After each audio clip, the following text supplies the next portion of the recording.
Swayam Prabha. Digital India. Educated India.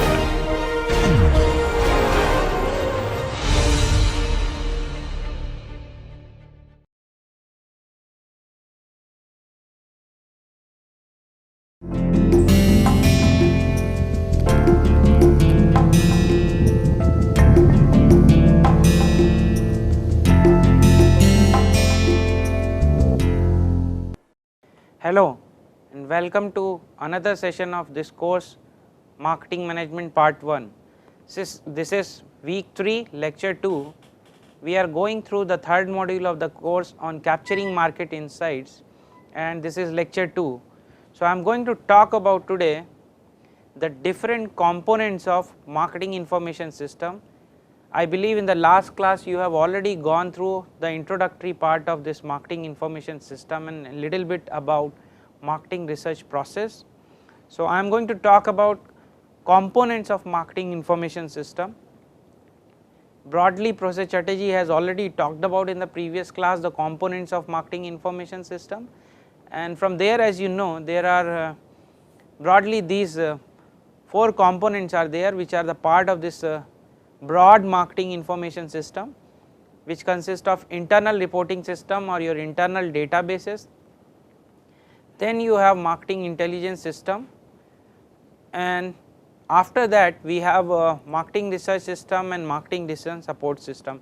So, I am going to cover these two things, the first two, the internal reporting system and marketing intelligence system. Now, when we talk about this internal reporting system, the company, the organization try to utilize the data which is readily available inside the organization. So, during its the usual processes of delivering the value to the customer, the organization itself collects lot of data from its customers, its partner, its suppliers, and all the other different types of information from the different kind of stakeholders to that organization. Important sources of information inside this internal reporting system are the sales information system, which is a very important source of information for the organization. The organization generally trains their sales force and their sales management to basically not only sell the product in the market, also understand the goings in the market, what are the things that are basically happening in the marketplace, what are the things that are happening at the distributors end. So, all these things they get first hand information through this sales information system. Generally these days you will see the organizations employ some kind of software tools even together and formalize this kind of sales information system inside the organization. Then you have this order to payment cycle, where from the ordering when the customer places the order about the product, then probably the time it is being delivered to the customer and the payment time when the customer has actually paid for the product or the services that he has got from the company, that is this order to payment cycle. That is another very important source of information, and it gives into a lot of insights that what is happening to the company, basically what kind of customers it is serving, what is its position in the market in terms of the cash flow. So, a lot of information related to that comes from there. Then you have pricing information by product line. So, you have the pricing information about your product lines. Also in this, integrated with this pricing information about your product line, is the information from the competitors product prices also. So, that gives you a very clear picture about what is actually happening in the market, and basically that can also to an extent help you in understanding the consumer response towards your product. Then you have the inventory stock level data, that is something which is very important. What are the stocks level at your distributors, and what are basically in B2B market, this is something very important, is that what are basically the stocks or the inventory level at your customers level or the key accounts level. Then you have competitive information with coordination of promotional campaign, how your once you have designed your promotional campaigns, what is the response of the market, what is the response of the customers, how much they have liked that promotional campaigns. how it is affected to them. So post campaign responses are also collected inside this internal reporting system. And one of the things that I have seen, that usually all the blocks of this internal reporting system Yeah. become very clear if you put it in the context of B2B marketing or Yes. industrial marketing. But actually it can be very well used for B2C or consumer product marketing as well, because consumer products are really speaking sold through wholesalers and distributors. So it, in a way, these reporting items also tell us about our competitive strength. For example, if you are actually a distributor of HUL, then you will pay upfront to HUL as soon as the stuff leaves from HUL gate towards your warehouse. So that means that HUL actually works with negative working capital. Yes. They have In fact, you have to pay in advance sometimes. absolutely, and therefore it shows that becomes a very important part. If tomorrow HUL sees that there is a huge resistance to that, and people are distributors are not agreeing to that sort of term, that means it will immediately tell us that is very valuable. Pull is not there. Yes, that they do not have that in terms of the Porter's 5 forces that we have discussed, that they are losing their bargaining power with respect to the major buyers. Yeah, absolutely. Yeah, very nice example. And in fact, the competitive position can also be understand whether what kind of this payment cycle you have. So a company like HUL, which is a very strong market position in the some of the FMCG products sector. So there basically what happens is, because of the market pull, they can afford to have this kind of negative Working capital thing. On the other side, if there is a new competitor, a local competitor, and if he tries to enforce that kind of policies, it will not work. it will not succeed. So that means there is a basically there has to be a push, and there probably the policies which they do the business with their distributor has to be entirely different. Right. Yeah. The next thing is into this marketing information system is the second component is this market intelligence systems. So basically again the importance of the sales force comes into the picture, that sales force is something which is there in the field, and it gives you the first hand information what is happening. And in fact since Professor Chatterjee has talked about B2B marketing, you will understand the role of the sales force is very important, in the sense this is something which comes to brings to you also the information like what is going to be the future demands about the product. So you will not have demand forecasting methods, quantitative methods in B2B market, unlike probably B2C market. Probably people will more rely on the sales force estimation of their customers requirement, because they can go to the customer, ask them what is your existing capacity and how you are going to expand your capacity for the next year. And when you basically have these two things, you combine that data at the individual sales region, so you get basically the entire sales demand from a particular region. On the other side, what happens is, when you basically collect the data from all the regions, you can collectively say what is going to be the demand, or what is going to be the likely demand in the future for that product for the company. So the next thing is that distribution channel part information gathering. Distribution channel partners like wholesalers, retailers, they also give you very important inputs. When there is a probably overemphasis, I would say, on in probably the role of the customers in providing the feedback. But if you see the information collected from a retailer, that's a sort of basically a collective or a gathered information from their side also, and that has to also be taken into account along with the customer related data or the customer feedback related data.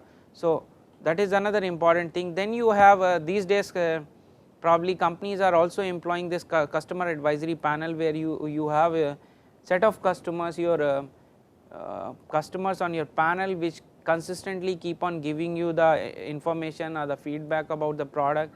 And sometimes what happens is, these people become the expert in the product, so probably that information is very useful. However, the company should be also be very what I would say is that they should be very sensitive to this kind of information is that some kind of biases that comes from this kind of advisory panel should be avoided while accounting for the marketing planning. Yeah, actually what happens is that this customer advisory panel, I have dealt with this subject in depth. It is very important to not only be sort of be captured by your important customers, because in literature it has been called the tyranny of the served market.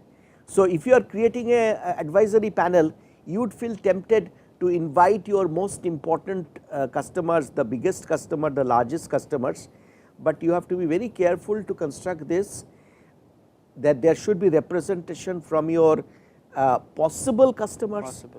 If it is feasible, get some main customers of your competitors into the advisory panel. Get people who are today not your customers, are on the fringe, but being served by very small competitors, but invite them in, because they might give you some very important trends. So, there is a whole lot of interesting theory developed by Clayton Christensen on this disruption, the creative disruption, creative destruction, or what he called the innovator's dilemma. The issue there is that many times it is seen in business history that very large companies, they ignored the trend that was happening at the fringe, at the lower end of the market. And so, when PCs came, large computer manufacturers like DEC or IBM. Wang or IBM, they ignored it initially.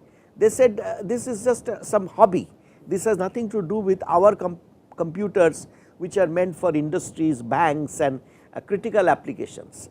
And as a result, they completely sort of ignored the rapid development that was taking place there, even though it was, and ultimately many of those large computer makers like DEC or Compaq, they actually disappeared. Yeah. And these small makers, like Apple, which started in a garage, became a behemoth, world's most valuable company. Yeah. So they therefore never ignore the small customers or could be customers or fringe customers. Yeah. So construct this customer advisory panel very carefully. Otherwise, the large customers will always say, make things better, bigger, smarter, faster, but always the competition does not come from there. So you will remain intact into the existing needs of the market. Yes. And sometimes what you are saying is very true to the B2B markets, because they will try to influence the product design, your product design according to your need, and probably to the disbenefit or disadvantage of your customers, their customers. So correct, that is very true. So then you also have the sources of the information in the form of secondary databases, and this includes basically the data which is being generated from the government side, demographic data, the data about the economic aspects of the country.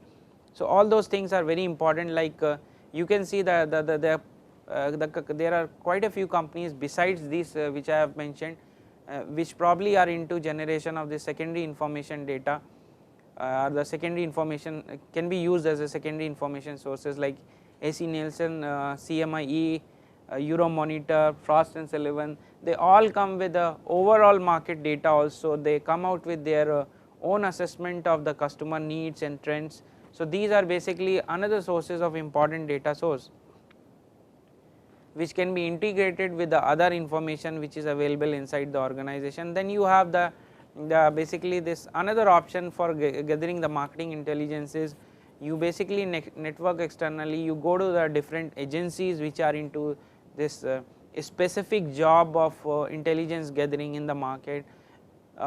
Related with this network externally is one of the very debated practice in the marketing is, probably you must have known this, is dumpster diving, where the company actually goes into the garbage of other companies and they try to see what is from those garbage. They try to basically collect it and then try to understand what is happening So, there. it is almost industrial espionage. Yeah, yeah, its origin comes from the spying, where probably countries have used this dumpster diving for basically tracking the nuclear programs of the other countries.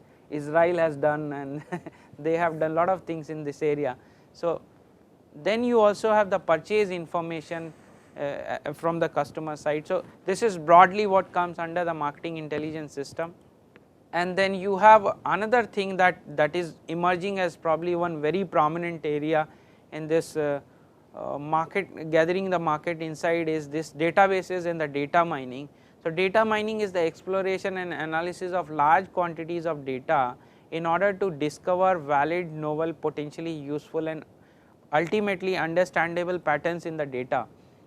And the large data that you gather from the customer side can be used for finding out different kind of patterns in the consumers buying behavior, or in general consumer behavior, is that you can figure out is classification and prediction.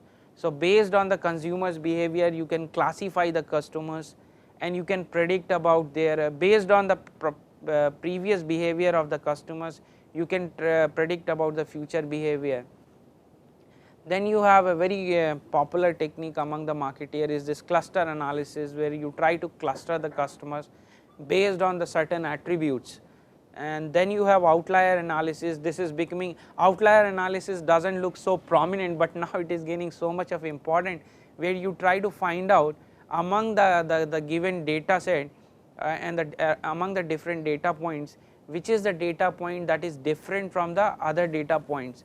Now the importance of this outlier analysis is, if among basically the different kind of transactions, if a particular kind of transaction exhibit a certain, or consumer exhibit certain kind of behavior in its transactions, then probably that could be probably a signal for the fraud detection, and it is also basically a source of rare event analysis.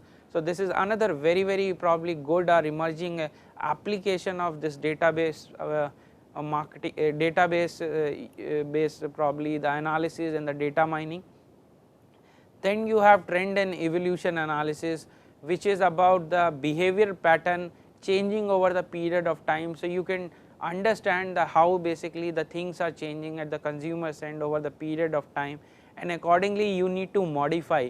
This is something which is very natural, that over the period of time the customers' needs and their wants are going to be shape up in a different ways, and that a company needs to basically tap and probably track very closely, so that you can change in your offering, or probably you modify your offering according to the changing needs or the requirements of the customers. So I will take you through some of the examples of this data mining in the marketing area. Like as shown in this picture, you can see that just looking at this the market basket of a customer, you can understand couple of things, like if a person is purchasing and going through this probably a big retail format, so you will see that where should the detergent be placed in the store to maximize their sales. You can understand what should be the product placement inside the retail store. I mean, what is basically the association of different kind of products. So if a consumer purchases a product A and B, is the product C is going to be purchased along with this A and B. So those are some of the very important things that you can understand, and probably how does probably the role of the brand comes into the picture, that whether the brand increases the propensity of purchase intention or not. So these are some of the things which can be understood via data mining. And one example of this is like here I have given that if a consumer A purchases two similar products A and B to a customer who also purchases this product A and B, then what based on this similarity you can understand that if this consumer 2 basically purchases this drink, then obviously you can recommend to this customer, because their preferences are quite same. So you can recommend this customer also this product to consume, and which actually increases probably the chances of the sales for the company. From the real life example, as you can see, if you basically purchase a particular kind of product in the Amazon, like I have basically tried to purchase a book on dynamic capabilities by David J. Tees, which is about the kind of dynamic capabilities that organizations should acquire in to sustain in a very volatile business environment. So you will see that with that kind of book, probably there are other similar type of books which are on the topic. I get the recommendation from the Amazon that customers who bought this item also bought the similar kind of books. So this is basically one predictive type of modeling which is being used to increase the sales. Then the other thing is like if the product attributes are same, so if a consumer has purchased in the past a certain kind of product, so supposedly there is one type of drink that he has purchased and you have another similar products of the similar type. So based on the past data, the company can tell or probably suggest to the customer that you should go for this kind of product because most likely you are going to like this product based on your previous preferences. Sometimes it is very helpful for the customer also because their time of search for the product goes down, and probably it is very helpful for them, or they probably feel that the company is also doing a good job for them also. This is profusely used today by all the e-commerce people. Yeah. So whether on Flipkart or on Jabong or on Snapdeal, Yeah. you will find that if you buy something for kitchen, then they will suggest some other kitchen equipment which may go hand in hand. Yeah. So I'll just give you a briefly what we have talked about in the previous two example is, while the previous one was on the similarity of preferences of the customer, this is on the similarity of the product attributes the recommendation is happening, and there are various way in probably you can mine the data and come out with the patterns that can be used by the marketeers to probably increase the sales in the market and also probably solve some of the problems which companies face, like the frauds which happens in the business transactions, and some of the other uses could be the rare event analysis and all those things. So with this probably I'll wrap up this session, and when we meet in the next session we will talk about marketing research process, and then we will take you through the different phases of this marketing or 6 steps of the marketing research process, and then we will go into the each of those steps in a much more detailed way. Thank you. Thank you.